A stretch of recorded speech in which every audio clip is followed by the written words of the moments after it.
আল্লাহ নিজের হাতে রমজান সাজাইছেন। আল্লাহ বলে, বান্দা শোনো আমি রমজানকে কেমনে সাজাইলাম। 1, পুরা মাস রোজা। 2, প্রতিদিন ইফতার। 3, প্রতিদিন সাহারি। 4, প্রতিদিন 20 রাকাত তারাবি। 5, শেষ দশকে এতেকাফ। 6, শেষ দশকের বেজর রাত্রিতে শবে কদর। এরপরে 7, একটা নফল একটা ফরজের সমান। 8, একটা ফরজ 70টা ফরজের সমান। 9, প্রথম দশক রহমত। 10, মাঝখানের দশক মাগফিরাত। 11, শেষ দশক জাহান্নাম থেকে মুক্তি।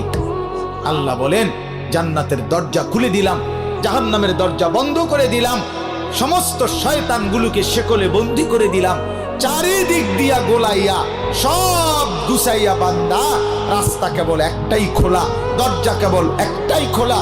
পুরা রমজান রাতে আসো, দিনে আসো, দুপুরে আসো, শুধু আমার গোলামি করবা, গুনাহ ছেড়ে দিবা, আর একটা দরজা দিয়েই সবাই ঢুকবা। শুধুই জান্নাত, শুধুই জান্নাত, শুধুই জান্নাত, শুধুই জান্নাত।